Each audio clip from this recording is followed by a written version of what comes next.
दूसरी तरफ जो ये बीजेपी के खिलाफ लड़ाई, पहली बात तो मैं ये मानता ही नहीं हमारी बीजेपी से कोई लड़ाई हो। ये बीजेपी नहीं है, ये तानाशाह लोग हैं। ये बहुत बड़ा तानाशाह है इस देश का और हमारी इसी के खिलाफ लड़ाई। भाई तानाशाह किसने क्या है? जो किसी की सुनता नहीं, मोदी भी किसी की नहीं सुनता। तानाशाह हम किसने कहेंगे? जो जोर जबरदस्ती से लोगों पे अपने कानून थोके, वह भी वही करे। जो कानून बना हुआ कभी किसी से पूछे या किसी ने कभी मांगे कोई ऐसे कानून ना, जो जबरदस्ती बना पे हम पे थोपने का काम करे। तानाशाह कौन हो? तानाशाह वो है भाई जिसकी जनता दुखी हो रही है और उसने फर्क नहीं पड़ता। या भी यही मोदी है। 1.25 साल तक दिल्ली के बॉर्डरों पर इस देश भर के सारे किसान लाखों की तादाद में बैठे रहे, आंदोलन में बैठे रहे, समझाते रहे, लेकिन जो कभी नहीं माने। ये तो जी यूपी में, पंजाब में, हरियाणा में बाई इलेक्शन आ गया था, वरना ये कानून भी वापस नहीं लेता। तानाशाह कौन हुआ? तानाशाह वो है जिसके राज में बहू बेटियों की इज्जत नहीं होती और वो अपना चुपचाप घरे बैठे। यही दिल्ली के जंतर मंतर में हरियाणा की कितनी बेटियां बैठी थी, उनके साथ कितना बड़ा नाइंसाफ हुआ। और आज भी देख लो जी, वो किसी तरह की उनकी कभी मदद नहीं करी, उन्हीं बेटियों ने अपना खुद की लड़ाई लड़ी।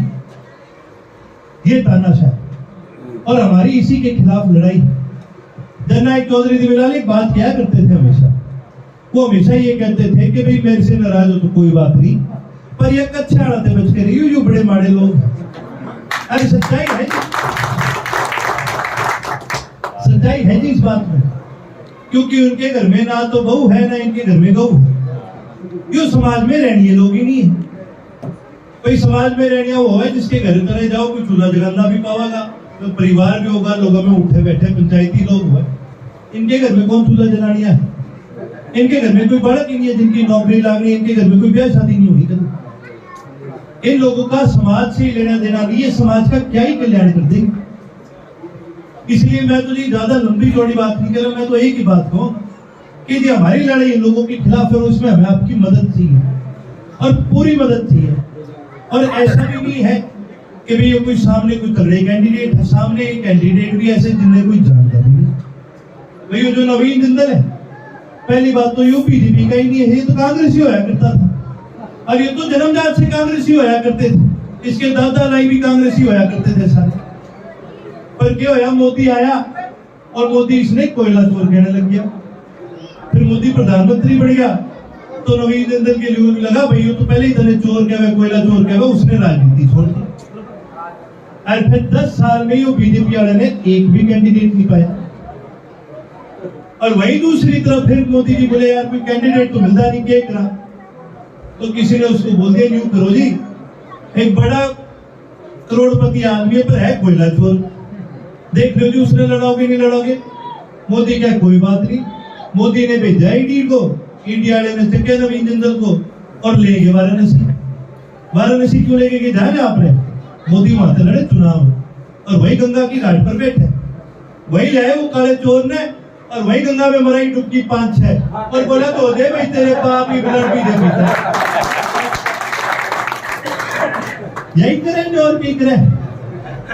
यो नारा ना हुए 400 पार, कैंडिडेट हर पे एक नहीं, कांग्रेस के उठा के ईडी तक धमका के लिया होता।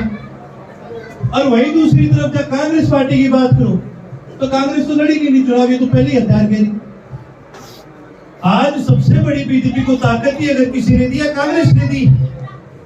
जो कांग्रेस वाले तेरे पेरा खाते यो ईडी का केस कर करके इन्हें अपने साथ थोड़ी लड़ा हुआ था। आप इतिहास उठा के देखो कौन है कांग्रेस में, सबने ले गए वो ईडी वाले डर। ये जिंदल ने भी ले गया, ये कुलदीप बिश्नोई ने भी ले गया, ये और ने भी ले गया साथ में। और वही दूसरी तरफ आज आम आदमी पार्टी का जो चुनाव लड़ रहा है सुशील गुप्ता जी, उसने तो मैंने लगे कुछ जाना भी नहीं। आप तो सारे चौधरी अभय सिंह जी को जानो कि नहीं जानो? अच्छी तरह जानो। चौधरी अभय सिंह जी के परिवार ने भी जानो, उनकी पार्टी ने भी जानो और उनके कार्यकर्ता ने भी जानो। अब आपने कोई अभय सिंह जी तक काम हो जाए, कोई पार्टी वाला काम हो जाए तो राणदी बैठे यहाँ पर, और भी समझ सारे पार्टी के बैठे, दिलबाग जी रहे, बरसामी जी रहे, सारे आसपास यहाँ के बैठे। जो गुप्ता जी से काम हो जाए किसकी झाड़ू पकड़ोगे? कोई है ही नहीं इनका आदमी है। और इसमें तो इतना कम जाने लोग कि जब मैं इन्हें ला के कहीं बाजार में खड़ा करती हूँ तो आधा बाजार तो यूं सोचेगा भाई यो किसी का मुनीम है, हिसाब किताब करता फिरता होगा, कोई जानता ही नहीं इसे। और ये लोग आरोप के लगा हुए चौधरी अभय सिंह चौटाला पे कि भी अभय सिंह तो हमारे वोट काट रहे हैं।